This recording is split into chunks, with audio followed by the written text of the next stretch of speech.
गुजरात एक बार चलते हैं। निर्णय कपूर हमारे सहयोगी वहां से जुड़ रहे हैं। भारतीय सेना ने केवल आतंकियों के अड्डों को टारगेट किया है और इसे बार बार दोहरा दिया जाए।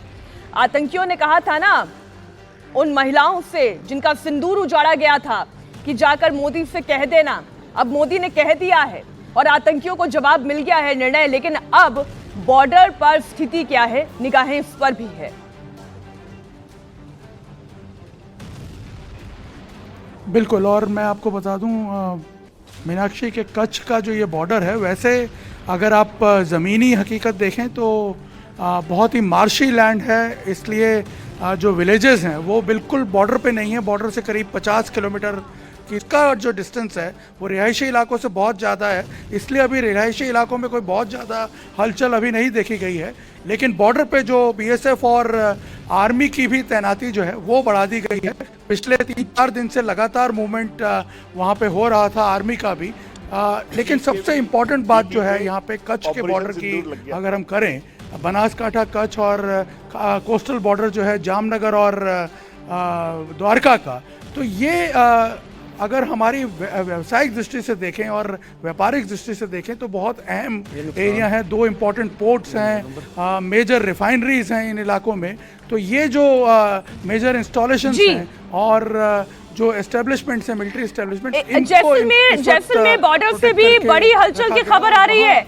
मैं निर्णय आपको रोक रही हूँ। जैसलमेर सरहद पर पाकिस्तानी पन्नो अकील में जबरदस्त हलचल देखने को मिल रही है। पहले से इस पोस्ट पर एक डिवीजन तैनात है और सैन्य हलचल का इनपुट बढ़ा है और यहाँ पर तैनाती बढ़ रही है। मनीष ये बड़ी जानकारी हम तक पहुंचा रहे हैं। मनीष भट्टाचार्य, जैसलमेर सरहद पर जबरदस्त हलचल। देखिए, सरहद के उस पार बहुत ज़्यादा हलचल है। सरहद के इस तरफ यानी यहाँ क्या हलचल है ये तो बहुत कुछ नहीं बताया जा सकता, लेकिन उस पार जो हमें अभी सूत्रों से जानकारी मिली उसके मुताबिक जो पन्नो अकील जो कि पहले से जहाँ पर पाकिस्तान आर्मी का एक डिवीज़न तैनात है और उसको एक मेजर जनरल रैंक का अधिकारी इसको पूरी तरीके से सुपरवाइज कर रहा है, वहाँ पर बताया जा रहा है कि रहमियार खान से लेके पन्नो अकील जो कि इन्होंने एक सैन्य तैनाती है वो बहुत ज़्यादा अचानक से बढ़ा दी है।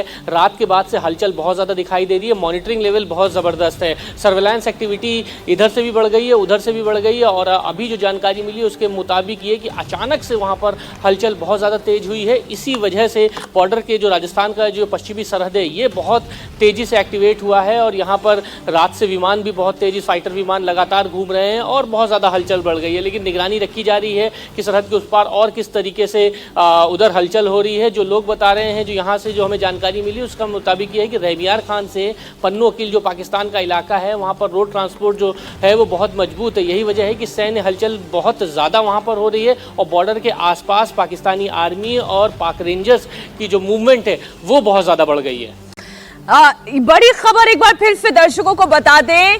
भारत की तरफ से जो एक्शन लिया गया है, भारत ने 5 देशों को स्ट्राइक की जानकारी दे दी है।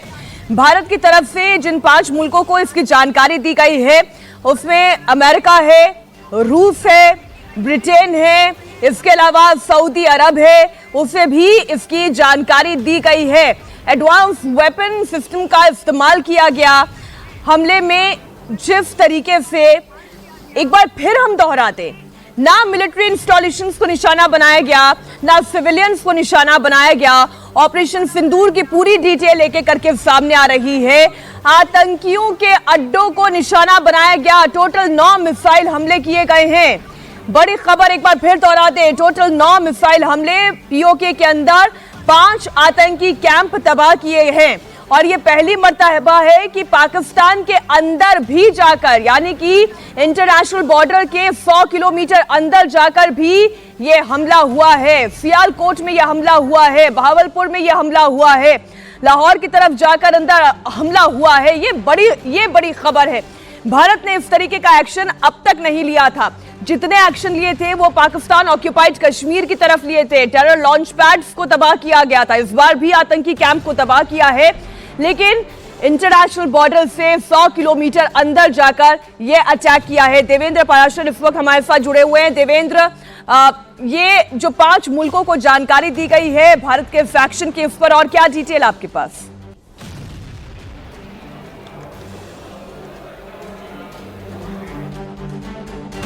इस बीच एक और बड़ी खबर, दोपहर 12 बजे तक एयर इंडिया की उड़ानों को रद्द कर दिया गया है और 9 एयरपोर्ट से एयर इंडिया की विमानों को रद्द किया गया है, जिसमें जोधपुर, जम्मू, श्रीनगर, लेह इन एयरपोर्ट से उड़ानों को रद्द किया गया है। जामनगर, चंडीगढ़, राजकोट से भी उड़ानें रद्द की गई हैं।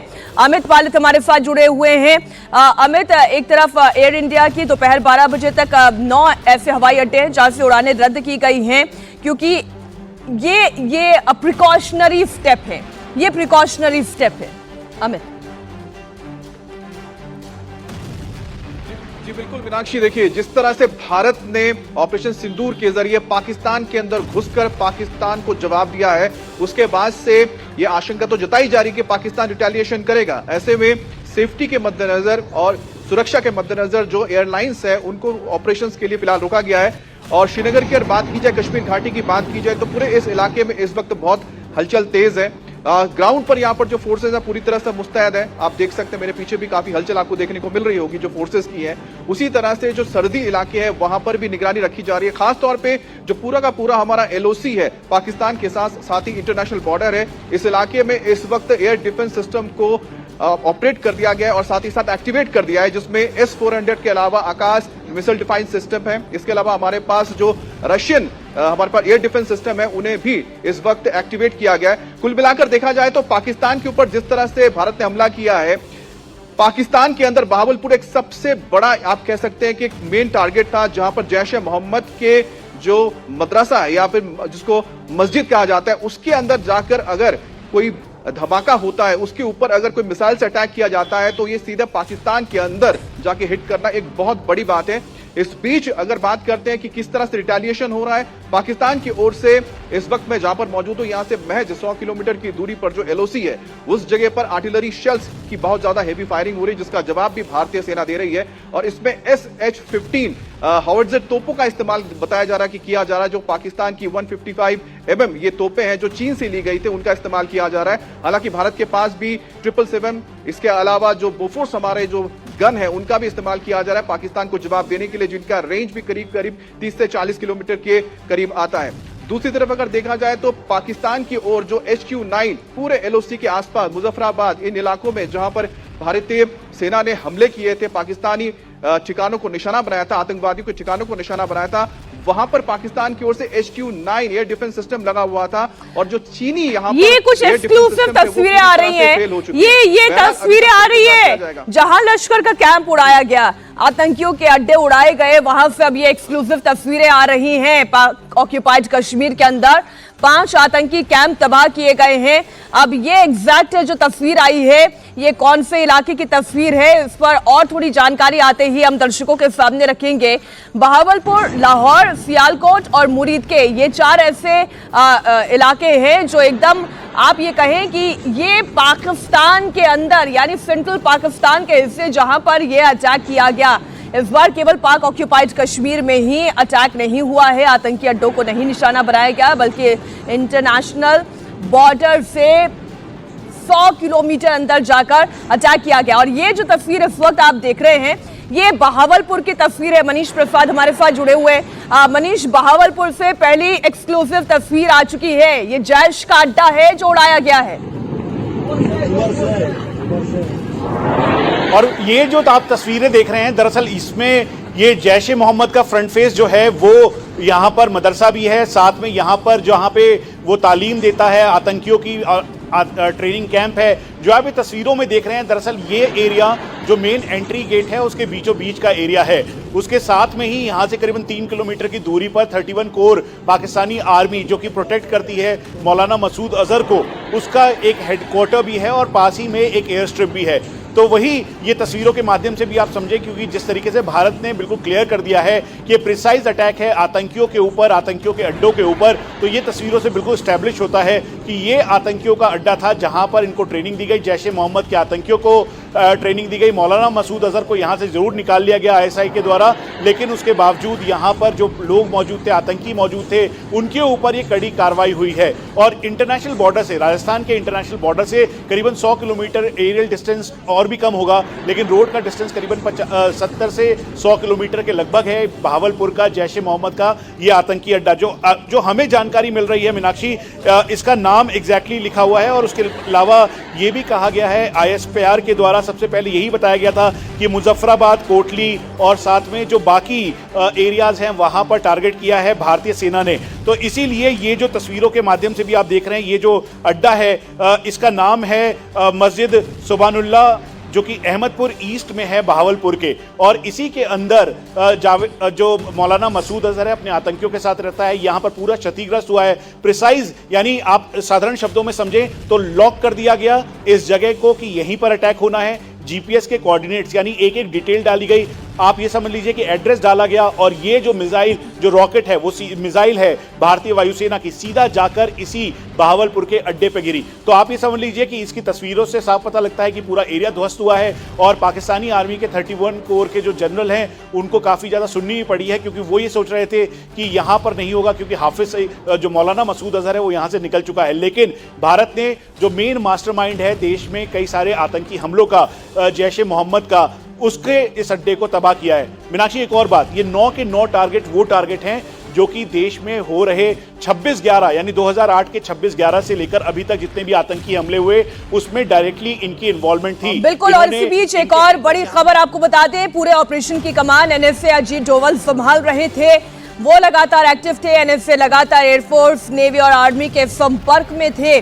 NSA अजीत डोवल खुद इस पूरे ऑपरेशन की कमान संभाल रहे थे और हमने देखा हाल के दिनों में लगातार वो मीटिंग पर मीटिंग कर रहे थे। इतना तो तय था देवेंद्र, कुछ बड़ा होने जा रहा है और ये इशारा आ चुका था। और इस बार NSA अजीत डोवल खुद ये कमान संभाल रहे थे ऑपरेशन सिंदूर की।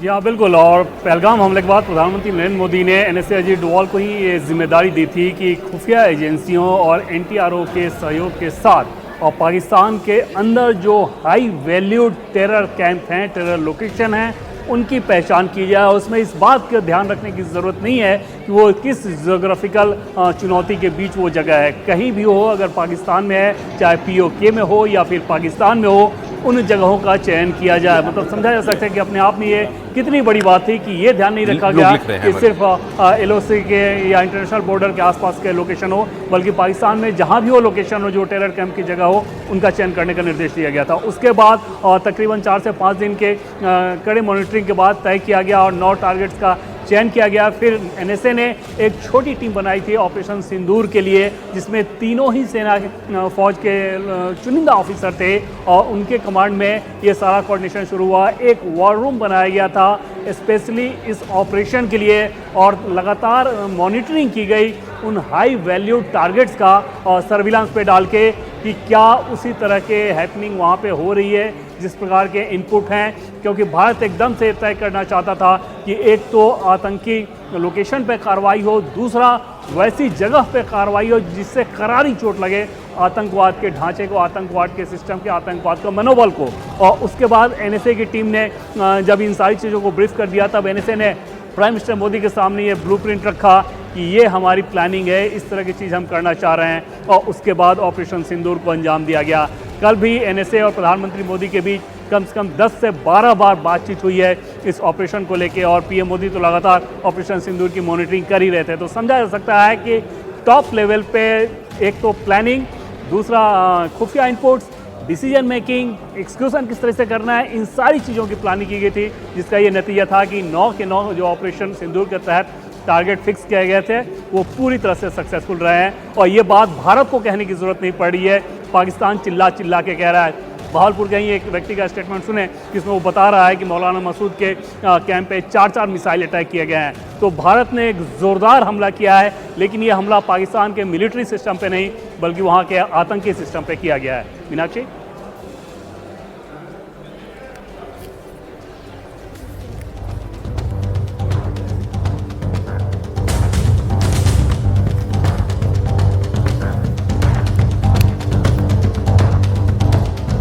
नमस्कार। आप में से जो लोग अभी अभी सोकर उठे हैं, जो दर्शक अभी अभी जुड़े हैं उन्हें मैं बता देता हूं कि आज का सूरज नई उम्मीद, नई उमंग के साथ निकला है। जब आप गहरी नींद में सो रहे थे, उस वक्त पाकिस्तान में गोले बरस रहे थे, आतंक के अड्डे बर्बाद हो रहे थे। भारत ने पहलगाम हमले का बदला ले लिया है। पाकिस्तान में मौजूद दहशतगर्दी के अड्डों को हमारी फौज ने तबाह कर दिया है, बर्बाद कर दिया। भारत के इस बदले को नाम दिया गया था ऑपरेशन सिंदूर। पहलगाम में पाकिस्तानी आतंकवादियों ने हमारी बहनों बेटियों का सिंदूर उजाड़ा था। आज हमारी फौज ने ऑपरेशन सिंदूर के तहत पाकिस्तान में मौजूद आतंक के अड्डों को मिट्टी में मिला दिया। आधी रात के बाद हमारी फौज ने पाकिस्तान में 100 किलोमीटर तक अंदर जाकर आतंकवादियों के अड्डों को निशाना बनाया, घर में घुसकर मारा। बावलपुर में जैश के हेडक्वार्टर मरकज़े सुहान अल्लाह को तबाह कर दिया गया है। जैश का यह अड्डा बॉर्डर से 100 किलोमीटर की दूरी पर था। मुरीद के में लश्कर का हेडक्वार्टर है। मुरीद के सामा सेक्टर में 30 किलोमीटर की दूरी पर है। यहां हाफिज सईद का अड्डा था। मरकज़े तैयबा नाम का मदरसा है जिसमें आतंक का पाठ पढ़ाया जाता है। आज के हमले में हाफिज सईद का यह अड्डा नेस्तनाबूद हो चुका है। तीसरा हमला गुलपुर में हुआ जो एलओसी से 35 किलोमीटर दूर है। इंटेलिजेंस एजेंसीज ने जानकारी दी थी इसी जगह पर पुंछ में 2023 में हुए हमले की साजिश रची गई थी। आतंक के इस अड्डे को भी उड़ा दिया गया। एलओसी से 30 किलोमीटर दूर लश्कर का कैंप सवाई है, इसे भी पूरी तरह तबाह कर दिया गया। बिलाल कैंप में जैश ए मोहम्मद के लॉन्च पैड को बर्बाद कर दिया गया है। एलओसी से 15 किलोमीटर दूर कोटली कैंप में लश्कर के बम्बर कैंप को उड़ा दिया गया। इंटेलिजेंस ने इस कैंप में कम से कम 50 आतंकवादियों की मौजूदगी की खबर दी थी। एलओसी से 10 किलोमीटर दूर आतंकवादियों के बरनाला कैंप को भी डिस्ट्रॉय कर दिया गया है। इंटरनेशनल बॉर्डर से 8 किलोमीटर दूर जैश ए मोहम्मद के सरजल कैंप को भी तबाह कर दिया गया है, मिट्टी में मिला दिया गया है। और इंटरनेशनल बॉर्डर से 15 किलोमीटर दूर सियालकोट के महमूना में हिजबुल मुजाहिदीन के कैंप को भी उड़ा दिया गया है। पहली बार पाकिस्तान की हुकूमत, पाकिस्तान की फौज ये मानने को मजबूर हो गई कि भारत ने हमला किया। उन्होंने माना भारत ने घर में घुसकर मारा है और बहुत बुरी तरह मारा है। पाकिस्तान सरकार की तरफ से जो बयान जारी किया गया उसमें कहा भारत ने पाकिस्तान के एयर स्पेस को वायलेट किया, पाकिस्तान में मिसाइल से हमला किया है। पाकिस्तान के प्राइम मिनिस्टर शहबाज शरीफ ने कहा कि 5 जगहों को निशाना बनाया गया, लेकिन पाकिस्तान की फौज ने कहा कि भारत ने 6 जगहों पर 24 अटैक किए। भारत के हमले में 60 पाकिस्तानियों की मौत हुई है। पाकिस्तान ने माना कि मुजफ्फराबाद की बिलाल मस्जिद को निशाना बनाया गया। अहमदपुर शरखिया में शुबान मस्जिद पर मिसाइल से अटैक हुआ। डीजी आईएसपीआर की तरफ से जारी बयान में कहा गया कि भारत की तरफ से हुए हमले में 8 पाकिस्तानियों की मौत हुई है। पाकिस्तान की फौज ने कबूल किया है कि सियालकोट में 2 हमले हुए, मुजफ्फराबाद में 7 मिसाइल्स दायर की गई, बहावलपुर के अहमदपुर में 5 पाकिस्तानियों की मौत हुई है। भारत के हमले में 31 लोगों के घायल होने की खबर पाकिस्तान की तरफ से कंफर्म की गई है। हालांकि पता यह लगा कि ऑपरेशन सिंदूर में जैश ए मोहम्मद के कम से कम 30 आतंकवादी मारे गए हैं। शहबाज शरीफ ने कहा कि पाकिस्तान भारत के इस हमले का जवाब देगा। पाकिस्तान के एयरफोर्स को एक्टिवेट कर दिया गया है, लेकिन इससे कोई फर्क नहीं पड़ने वाला क्योंकि हमारी एयरफोर्स, आर्मी और नेवी पूरी तरह अलर्ट है। अमृतसर और जम्मू कश्मीर के एयर स्पेस को बंद कर दिया गया है। फाइटर जेट्स बॉर्डर के करीब उड़ान भर रहे हैं, इसलिए अब अगर पाकिस्तान ने रिटेलिएट करने की कोशिश की तो उसे बहुत महंगा पड़ेगा, बहुत बड़ी कीमत चुकानी पड़ेगी। नोट करने वाली बात यह भी है कि भारत के एक्शन को पूरी दुनिया ने सपोर्ट किया। भारत कहने से अजीत डोवल ने अमेरिका कहने से और विदेश मंत्री से बात की। रूस, ब्रिटेन, सऊदी अरब और यूएई को मिलिट्री एक्शन की जानकारी दी। सभी ने आतंक के खिलाफ भारत के एक्शन को सपोर्ट किया है। वैसे भी भारत ने साफ कर दिया कि हमारा एक्शन पाकिस्तानी फौज के खिलाफ नहीं था। हमने किसी मिलिट्री एस्टेब्लिशमेंट को टारगेट नहीं किया, पाकिस्तान की जनता को टारगेट नहीं किया। भारत ने सिर्फ और सिर्फ आतंकवादियों के अड्डों को उड़ाया है, प्रोफेशनल तरीके से उड़ाया है और प्रिसाइज तरीके से उड़ाया है। बिल्कुल आपको बता दें, और इस वक्त इंडियन आर्मी की तरफ से रजत जी एक और स्टेटमेंट आया है, उसमें यह बताया गया है कि जो सीमा पार से शेलिंग कर रहा है इस वक्त पाकिस्तान, उसकी वजह से भारत में 3 सिविलियंस की जो है वो मौत हुई है। इसका जवाब पूरे तौर पर दिया जा रहा है पाकिस्तान को। इंडियन आर्मी का स्टेटमेंट ये कह रहा है, during the night of 6th and 7th May Pakistani army resorted to arbitrary firing including artillery shelling. और ये पोस्ट जो एलओसी पर और इंटरनेशनल बॉर्डर पर पड़ती है पाकिस्तान की तरफ, वहां से ये शेलिंग हो रही है। तो पाकिस्तान ने ये जो हमला किया है ये अपनी आर्टिलरी के जरिए किया है और इसमें निशाना सिविलियंस को बनाया जा रहा है, जिसमें 3 सिविलियंस की जान गई है। अभी ये स्टेटमेंट भारत की सेना की तरफ से और दिया गया है। जैसा आपने बताया, 9 टेरर कैंप्स पर, 9 आतंकी ठिकानों पर यह हमला हुआ। अब मिसाइल से हमला किया गया। पाकिस्तान ने इस बात को माना कि अटैक हुआ है और भारत ने अपनी जमीन से रहते ही ये मिसाइल लॉन्च की है। मतलब इसमें एयरक्राफ्ट्स का भी अगर इस्तेमाल हुआ मिसाइल लॉन्च करने में, तो भारत ने अपनी टेरिटरी का इस्तेमाल करके किया। भारत के जहाज पाकिस्तानी एयर स्पेस के अंदर नहीं गए थे। इसीलिए को जो अनवेरिफाइड और झूठे दावे कई पाकिस्तान कर रहे हैं कि कुछ जहाज जो हैं वो गिरा दिए गए भारत के, पूरी तरीके से गलत हैं। बेबुनियाद दावे पाकिस्तान की तरफ से इस वक्त किया जा रहा है, प्रोपेगेंडा किया जा रहा है। और ऑपरेशन सिंदूर से पाकिस्तान में कितनी तबाही हुई है, पाकिस्तान का कितना नुकसान हुआ है, आतंकवादी अड्डों की हालत क्या है, ये खुद पाकिस्तान के लोग बता रहे हैं।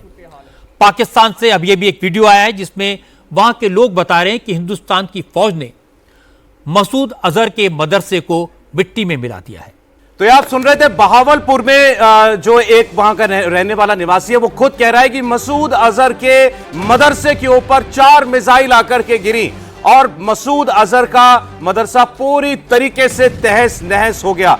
इंडिया के मोस्ट वांटेड आतंकवादियों की लिस्ट में 2 नाम टॉप पर हैं, एक मसूद अजहर और दूसरा हाफिज सईद। दोनों के हेडक्वार्टर आप कह सकते हैं तबाह कर दिए गए स्ट्राइक में। और पाकिस्तान के लोग बता रहे हैं कि मसूद अजहर का मदरसा तबाह हो चुका है। इसी मदरसे से कुछ और तस्वीरें आई हैं, ये भी आप देख लीजिए। हाँ जी, हाँ जी,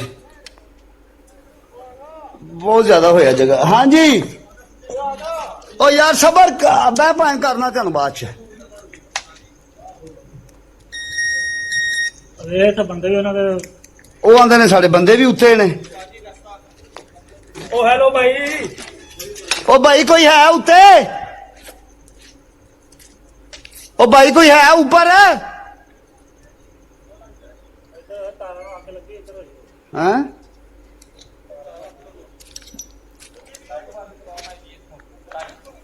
पिछो लाइट, मेन लाइट। ओए होए। और अब पाकिस्तान से आई बर्बादी की एक और तस्वीर आपको दिखाता हूं। मुरीदके में हाफिज सईद का अड्डा है। हाफिज सईद मुरीदके में मरकज़े तैयबा नाम का मदरसा चलाता है।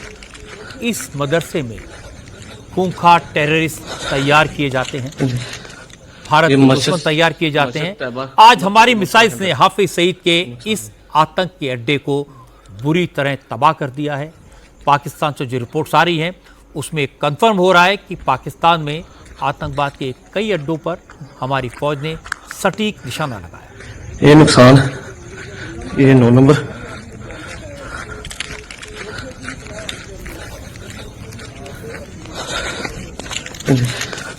ये मस्जिद तैयबा मरकज उमरकरा के अंदर ये नुकसान है।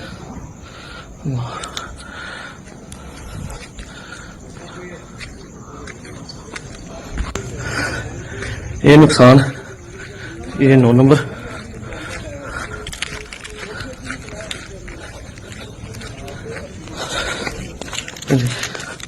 ये मस्जिद तैयबा मरकज उमरकरा के अंदर ये नुकसान है।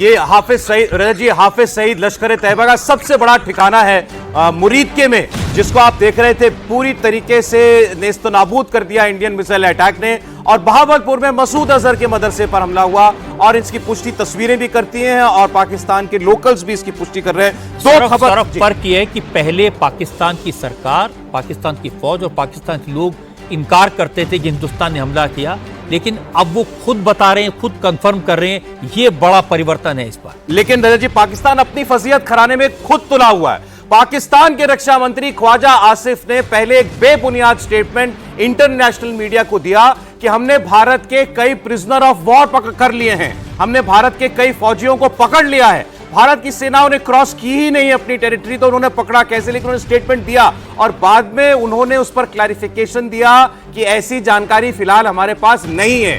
तो वो पहले खुद प्रोपेगेंडा के लिए स्टेटमेंट्स दे रहे हैं, खुद जब उसकी फजीहत होती है तो बैक ट्रैक भी कर रहे हैं। ये हालत पाकिस्तान, आदतन झूठ बोलते हैं, आदत है झूठ बोलने की, तो वो बोल देते हैं, फिर बाद में रियलाइज होता है कि लोग पूछेंगे तो क्या जवाब देंगे।